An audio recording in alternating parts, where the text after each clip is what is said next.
Houston, we don't. If he says next this year, if Tua goes down, we don't know what we're going to get. So that next may not work.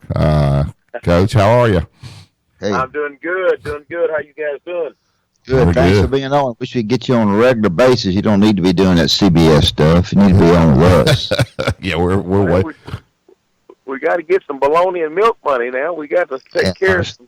Still got some people on our coattail, Will. I understand. One of the biggest problems is for the AD and the head football coach to agree on scheduling. And scheduling now, when I was there with Coach Bryant, they scheduled 10 or 12 years in advance. Then they stopped that. They've quit that. Now they're going back to it. Coach Saban played on a neutral field because he played teams he could beat. I played in basketball tournaments because I thought it took away the home court advantage. What is the answer, and how much dialogue is there between some ADs and their head football coach?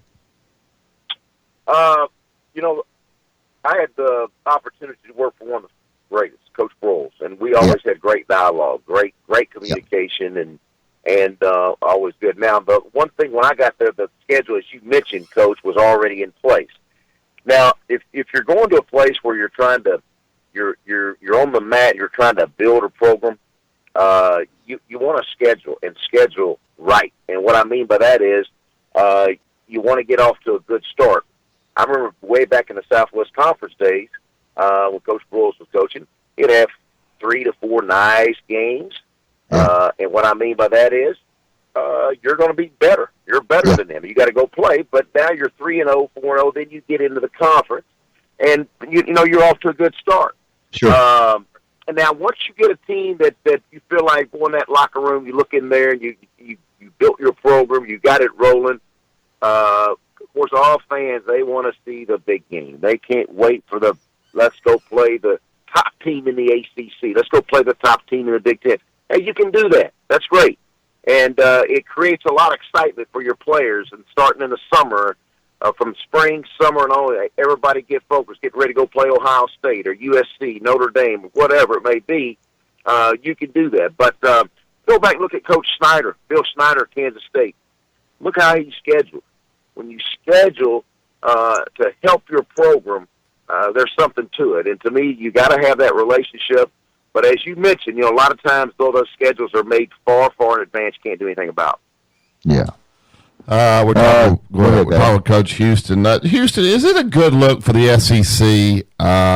You got Ross Bjork, which I don't even know how he saved his job at Ole Miss. He goes from Ole Miss to Texas A&M. You got Scott Woodward goes from Texas A&M to LSU. Strickland goes from Mississippi State to Florida. But yet these coaches complain about these players wanting to transfer within the league. I think they look bad now when you got ADs going from one SEC school to the other. Is that good for the league, these guys jumping jobs within the same league? I hadn't really thought about that till you bring it up. There's, it's all about what's best for your family. Yeah. And, Houston's not going to answer that question. He ain't going to answer. Well, I'm just saying, but that's what the kid said. Hey, if you're gonna better yourself, and you feel like, hey, I'm gonna make a little bit more money here, and I've got a little bit better things on the other side, you're gonna make that jump. That's just the bottom line. No, I agree with that, but should we, as coaches and ADs and administrators, fight the kids when they try to go from SEC to SEC? What's the difference? Yeah, that's a great question. Probably the way things are going, the student athlete's going to get favor more and more when you look at the transfer, the portal, and the way things are going. And I think may come back into play. Hey, these kids right now, they got the upper hand when you look at how they can transfer, become immediately eligible. Things not going right. Look at USC. Just reading about the USC player, Brew McCoy, goes to USC. Hey, Cliff Kingsbury, he leaves. Nah, I don't want to play now because Cliff Kingsbury was going to throw the ball all over the place. I wanted to play for him. Transfers to Texas. Goes to Texas. Don't really like it here after a month or two. I'm going to go back now to USC. So what's going to be interesting is he going to be eligible immediately? You know, it seems like to me right now the players it'd be nice to go back to be a student athlete right now. Why? You get all the food you want. You get cost of attendance money. You still get the Pell Grant if you're eligible for that. Hey, it's a pretty good time to be a student athlete right now. That. Yeah, I had something good I was going to ask you, and I can't think what it was. Let me ask you this. Go ahead. All right.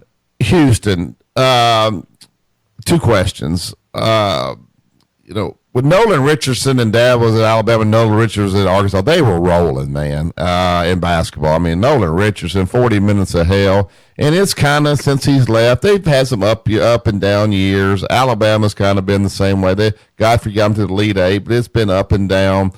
I guess, one, why has Arkansas basketball not been able to be more consistent after Nolan? And 2, would Arkansas be a better fit to go to the Big 12? It just seems like it would be a better for the fan base over there. It's maybe closer. Are they a better fit for the Big 12 than they are the SEC? I think for longevity, if I'm speaking as a coach, I think it'd be great to go to the Big 12.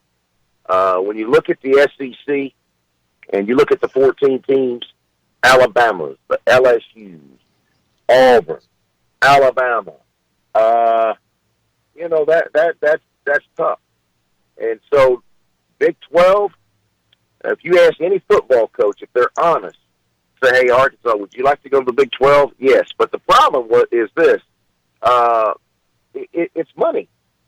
You know, one of the reasons Coach Broyles made that decision to jump to go to the SEC is money. Before you sell a box of popcorn, I remember him laying out everything. Hey, this is what we're going to get from the SEC before we sell one box of popcorn. And now you fast forward to the day we're in now. What is it? $40 million a team plus. Man, it's just that's what's tough. But yeah, if you ask as a coach, and you look at what's happened football and basketball at Arkansas, it's very, very difficult. You're in one of the toughest leagues in America, and as a coach, you'd say maybe better for us to be over here. But I don't think that's going to happen. That will not happen. I thought about what I wanted to ask you. This four games without being and you still can be redshirted for anybody is really good. Yeah.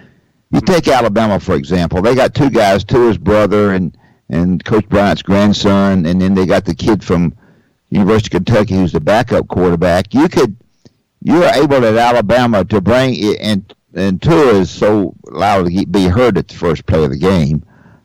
You got to be able. You're able to find out of those other 2 which one's the best for next year by playing each one of those guys 4 times.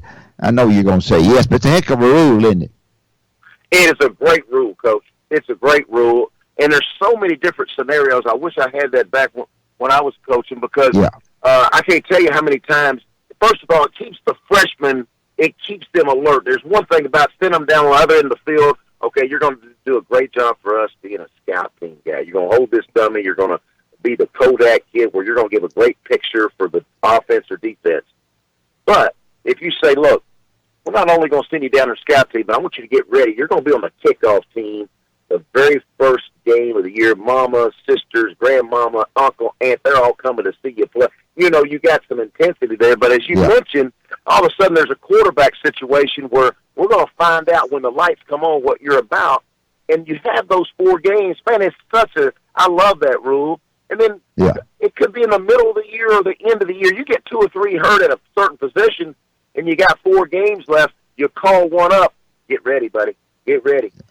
Red shirts is off, but guess what? We don't lose it, and you're going to get to go play some ball now. So I just think it's so good. It's a great rule, and there's so many different scenarios, but especially the one you bring up, Coach, when you're talking about a certain position that you're very thin, man, what a great situation. It is. I bring this up because you were at both places, but getting Arkansas and Ole Miss going through what they've gone through is a tough job. I mean, it's tough to get them back where they can compete in the West They may beat somebody they're not supposed to beat, but that's real. That's 2 out of those 7 teams. It's a tough deal, isn't it? It is, Coach. It is. It really is, and that's why it's so important. You've got to win your non-conference games. You have to, and win the ones you're supposed to win. And as you go down through that schedule, as we all know, you take one game at a time. Don't overschedule. you can't. You just can't, and sometimes you can't control that. But you have to do that, and you get to a bowl. All your fans want to win yesterday. They all want to go to bowl games. They have pride. And right now, Arkansas has been down the last few years in both, as you mentioned, Barry, in football and basketball. One of the things, Rod, going back to Ole Miss, one thing about Ross Bjork, the one thing that I tried to fight hard for was, the weight room. When I left Arkansas, one thing Coach Broyles had was great vision. And he'd ask, what do we need? Well, we need a weight room. We need a meeting room. And then he didn't flinch. Now, he'd fight hard sometimes on salaries, but he didn't flinch as far as recruiting and what you needed for an 18-year-old when he comes into that campus, what he wants to see. Well, on the flip side of that, we fought hard for a weight room, a nutrition plan, team meeting room, all these things to compete. Couldn't get it. But the day that we left and the next AD comes in, when Ross comes in, every one of those things we asked for, it was happening. Yeah. And so that could be one of the reasons that Ross Bjork is at Texas A&M right now. Because look at the things he built a basketball gym. You remember the basketball gym Ole Miss had, Coach? Yeah. I went one before that one. Played one, but it was upstairs. That's what I mean. Yeah. So, it's about you better have a shovel on the ground, and you better be making things happen, because as you mentioned, it's tough. It's very, very tough, and you've got to recruit extremely well, and you've got to compete. You better win your non-conference. We're talking with Coach Houston. Houston, you ever think you'd see the day? It goes back. Winning does matter, but what happened at Auburn and LSU, where these guys get in trouble, or they're supposed to get in trouble, and they just say, "You know what? I'm not talking. I'm not coming to talk to y'all." It just blows my mind that your boss can say, "Hey, you need to come in here and meet." Nope, not coming. Talk to my lawyer and go 40 days and not talk. Bruce Pearl did it. Will Wade did it, and these guys somehow have survived this. Is this setting a bad precedent for college athletics? These guys can say, "Nope, I'm not talking to you," and get away with it. Hey, Barry, I can't tell you. I got 2 brothers. Your dad knows in basketball. I can't tell you how many times that when we got together last couple of years, whether eating a hot dog, hamburger, or 4th of July, whenever we got together, I can't tell you how many times that conversation came up. And they would say to me, "You know what? Looks like we didn't handle things right." Yeah. Because when a coach says to his authority, the people that are above him, "No, I will not communicate with you. I will not give you info. I am not going to talk to you," and you still survive? Wow. It's a different world. Well, I guess it goes back to, these guys are making so much money, and if whatever Will Wade did, if he did it in cash and you can't prove it and you can't fire him with calls, then you're on the hook for all that money. I don't know what it is, but to me, it makes them look weak.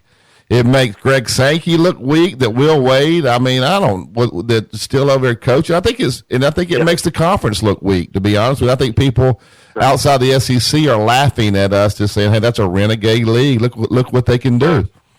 Right. Again, I don't know all the stories. I don't know the truth. I don't know the facts. I have no idea. But it's just like you said, when you read from outside looking in, man, it's not a good look. Well, is it proper, or is it what you're supposed to do for the commissioner to override the AD? Can the commissioner call the AD and behind the scenes and say, "Look, if you don't fire him, I will"? I just don't know if that's possible. Maybe it's possible, but does it work like that? I don't know. Evidently, it doesn't. No. I don't know. But, I have a lot of respect for Greg Sankey, and I remember when he's assistant under Commissioner Slive, and I know how thorough he is and how much he cares about every piece of legislation. He was on top of everything. But again, this is a different deal. This subject you're bringing up, Barry, it's to me, this is different now. When you have when you hear about everything, the NCAA violations, you didn't tell the truth to the NCAA, and all these things, supposedly these facts that come together, but yet, hey, you're still coaching, everything's okay, we're still going forward. That, it does blow your mind. But what does it all go back to, Coach? They were winning. LSU was winning. Auburn was winning. If you had a 500 record, they'd say you do what? Yeah. You're not walking in here. Okay, see you later. But when you're winning, you can kind of get away with anything if you lawyer up. Well, you hit it, Barry. That's it. I mean, it's powerful. Winning is powerful. No question about it. Gus Malzahn. I've been around a lot of Auburn people. I worked for one for a year. They have so many fractions down there of groups that the groups can't get together. They've never liked their coach, regardless of who it is. They liked Tommy for a while, Tubber for a while, they liked Pat for a while, everybody for a while. But the situation that you're in today, and I want you to comment on this, is, and I've said this all the time, when you fire, you got to hire. If you're trying to hire a big name that's been successful, it's hard to do. I mean, it's almost, Urban Meyer's not going there. Where do you go this day and time when you fire, you got to hire? Yeah, that's a great question. And again, everything stems back. Hey, you better win. They pay you to win. You can talk about community service. You can talk about graduation rates. All those things are important. But the bottom line is you got to win. And so, that's where you go back and you look at guys like Dabo Sweeney and some of these coaches that have been so successful. They stepped out on the edge. When they go out and hire these guys, sometimes where you look at, really, you hired a guy that's from this school or this high school level, and you look up, but boy, they got chemistry. They're all on the same page. They believe in one another. They don't care who gets the credit, and it starts at the top. And Coach Saban, of course, has done the same thing with so many different staffs. But to answer your question, the game is always constantly changing, and boy, you want that guy with those ideas to come in. But the bottom line is, it starts at the top, and fundamentally, you got to be right, got to be sound. The good thing about Auburn is defensively, well, they've been good the last few years. And defense, as you know, it travels. And if you got defense, boy, it gives you a chance in every game to get you to the fourth quarter. Take care of the ball, you got a chance to win. Well, they better be against Oregon. That's right. That's right. You got Herbert and all these guys coming back, and they're feeling good about their program. And now can Oregon, can their defense travel? And they got to travel a little bit longer than Auburn. So looking forward to that game. Yeah, Alabama's got Duke. Does that give you chill bumps, Houston? Alabama and Duke. Houston, before we let you go, last question. This will actually be a football question. We've peppered you with a lot of controversial stuff, but Tua's got 15 games of film now out there on him. These coordinators are pouring over the film. He didn't play great at the end of the year, whether it was injury or whether it was scheme. I don't know. How much do you think he can have a better year this year with that much film out there? Now, how much does this kid really need to improve? Because the coordinators are going to be working day and night now to find some weaknesses with this kid. I just want to get you to maybe comment about that. The thing about Tua Tagovailoa, what you love about him, you feel like he's going to come back and go to work, especially as you mentioned, last couple of games probably didn't play as we all expected him to play. But if you look at his first 10, 8, 9, 10 games, out of sight. And the thing that always comes up to me is, the accuracy. And I'm talking about accuracy, whether it's be under duress, somebody in a space, doesn't matter. Then he has the ability to extend the play. I think he's only going to get better. I think he'll be even more focused when you don't reach that last commitment, that goal that you want to be the best of the best. Hey, you get back in that film room, roll up the sleeves, you go to work. To me, this is what this guy will do. And with good coaching, I think he'll only get better. But the thing that he has that's natural, that's hard to coach, and you don't want to mess with it, Coach, is he knows where to put the ball away from the defender. That's what I love about Tua. He throws it away from defenders where your guy's got a chance to go get that football, man, and he does it very, very well. What are you doing football wise after when the season starts? What am I doing? Yeah, aren't you doing television? Yeah. I'm working for CBS. Asked me back again. I'm very appreciative. Don't know what I'd do without them with. Go there, leave Thursday morning early, and come back Sunday morning. Get to watch a lot of football. Yeah. You don't lose in that studio. That's one thing. Yeah, that's right. You don't lose, but you sure miss the competitive part of it. But no, they've been really good. Well, I wish you were back in it, but it's hard to get back in it sometimes. Oh yeah, that's right. Yeah. Well, Houston, I wish when all the Nutt brothers were having a hot dog, Dad and I could sit in there with you guys. We could have some good conversations.